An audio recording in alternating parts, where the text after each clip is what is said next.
Good morning, first grade. So yesterday we started the chapter book, The Truth About Bats. And in the first chapter, in the introduction, we learned about what type of bats they're going to learn about. We also learned about where they're going to go learn about these bats. And so now let's find out what's going to happen in chapter 2. Chapter 2.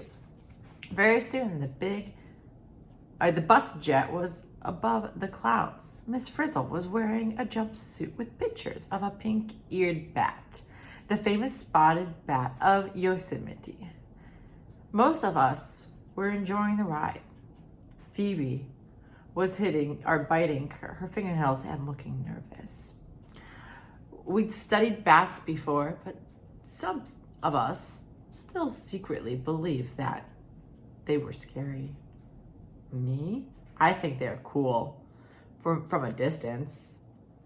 I like that way they rest hanging upside down with their wings folded around them. For bats, upside down is right side up. Phoebe had some funny ideas about bats. Who can tell what a bat will do? She said. I heard a story about a woman who was out walking in broad daylight, and a stupid blind bat flew right into her hair. Keisha laughed. That's just a story. Bats aren't blind. They can see fine. But for most kinds of bats, vision isn't as important as their other senses. And there's another big reason why the story must be made up, Arnold said. Tell her, Miss Frizzle. Bats don't accidentally fly into things, Phoebe, the Fritz said. They have built-in sonar. That helps them get around, even in the dark. I know about sonar, Wanda said. Bats make clicking sounds as they fly through the air. The clicks are ultrasonic, meaning they are too high-pitched for humans to hear. The clicks bounce off every object around. No matter how small, an echo back to the bat. That's how they are able to go hunting for food at night. You got it, Wanda? Miss Frizzle said. There are a lot of myths about bats. Miss Frizzle told us, people didn't know much about them in the old days. Bats are so mysterious that people still believe a lot of the myths, but they're not true. What is an echo? By Wanda. An echo is a reflection of sound. Location is the act of locating or finding where something is. So, echolocation is the act of finding something by the echoes it makes. And don't forget that most bats are not animals, Tim said. They are just going to sleep when we get up. There's no way a little bat would be out flying around in broad daylight. Oh yeah, Phoebe said. If that's true, how are we going to see this famous spotted bat? From the front desk of Miss Frizzle's. Bats, whales, and dolphins. How are they alike? The way that bats use ultrasonic sound to locate objects around them is called echolocation.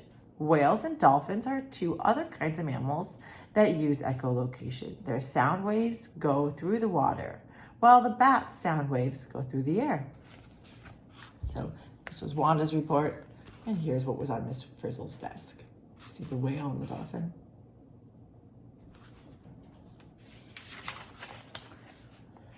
Do we get to stay up late? Keisha asked. We sure do, Keisha, Miss Frizzle announced. We're going to camp out, so we will be right at the scene. Oh, good. I love to go camping. Phoebe smiled for once. At last, there was something about this trip she was looking forward to. Suddenly, the bus jet started beeping. It's the barometer, Miss Frizzle exclaimed. It says we're flying over a large colony of cave-dwelling bats. This is something we have to see. Miss Frizzle pushed a few buttons on the control panel.